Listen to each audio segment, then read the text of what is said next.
think it's been a few weeks since we talked to you, but you know, getting some games under your belt, coming back from that injury, just how have you felt out there and being able to go out there and actually make plays through this point of the season?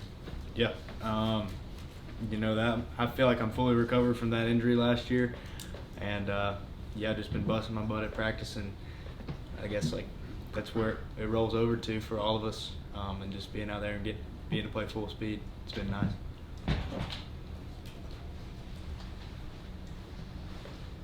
Yeah, Kirby was saying something along that lines. He said, I don't think people realize Dan's a pretty fast guy, and it's been a while, but he said, it looks to me like he's back to Dan's speed. Is that what you mean by being fully recovered at this point?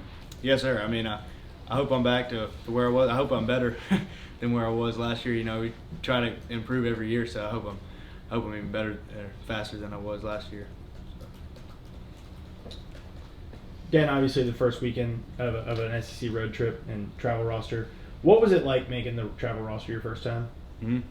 Yeah, I mean it's a great honor. You know, it's what I wanted to do. First day I stepped foot on campus here. You know, no matter what it looks like, if you know, if you're a special teams role or starter on defense or no matter what it is, anytime you make the bus, it's a true honor, and I think it should be everybody's goal. So.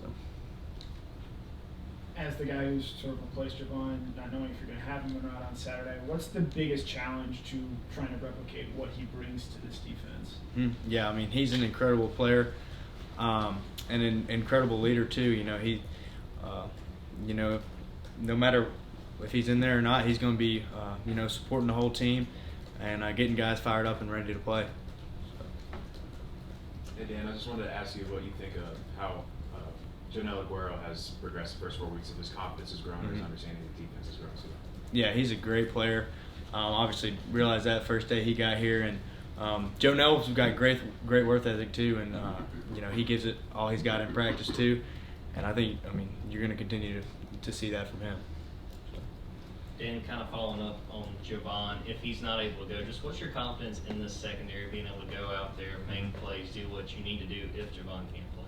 Yeah, I mean, that starts every day of practice, started yesterday at practice. You know, you got to treat every game like you're the starter, no matter what position you're in, what string technically you're in. You know, we all prepare the same way from our ones to our threes because we all, Coach Schumann, Coach Muschamp always say, you know, if you're in the game, you're a starter. So I think that's how everybody prepares.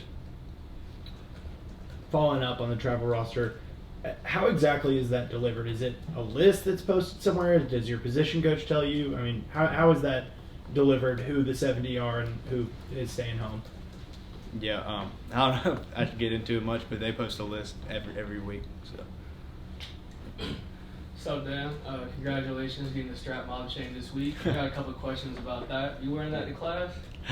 Yeah, I have a few times. Yeah, you know, it's an honor for Coach Fran. Yeah, every game we get, we're all trying to win it, and you know, thankfully I got it this week, and I'm definitely going to be repping it. So. Can you talk about that tradition, like how it got brought about? How do you talk to y'all about that, this, that, the other? Yeah, so it's basically, you know, whoever he feels like has a good week. You know, we're all competing for it, but he's all about maximizing our potential and maximizing our brand as a student athlete. And yeah, I think it's pretty sweet. And you've been in this game for a few years now. Can you kind of talk about the Georgia Auburn rivalry and maybe just a few memories you got from this game? Yeah, I mean, it was it's always a battle every time we go to Auburn, no matter what. You know, I got to play a good bit there 2 years ago, and very thankful for that experience. But their fan base, a lot like ours, you know, they're going to bring it every Saturday, and you know, I'm just excited to play there again, really. But just wondering, historically, what was your very first travel roster game that you made out of town? SEC cut 7. Yeah, it was actually the first game my junior year to Clemson. And what sort of stood out to you about this Auburn offense you guys are getting ready to go, and specifically their passing game, sort of what it presents? Yeah. Well, they have a great offense. They have great quarterbacks, great running backs. Obviously that, but you know, we're going to be ready for the run, pass, no matter what. We prepare for both.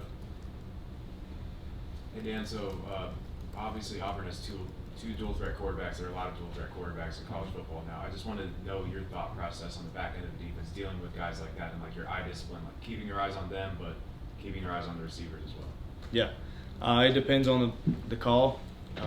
You know, we have plays at safety where our eyes are supposed to be on the linemen, or they're supposed to be on the receivers, and just like you said, all college football these days are, you know, all the plays are built to mess with your eyes. So just reading your key and doing what you're supposed to do is going to be huge. So. Correct me if I'm wrong. I feel like you'd know. Was Cade Brock driving around a tow truck the other day? I'm not sure. I don't think it was a tow truck, but I think he was driving a truck. Yeah. Yeah.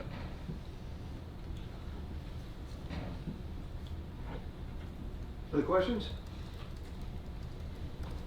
All right, thank Appreciate you. it. Thanks, Dan. Good to end on.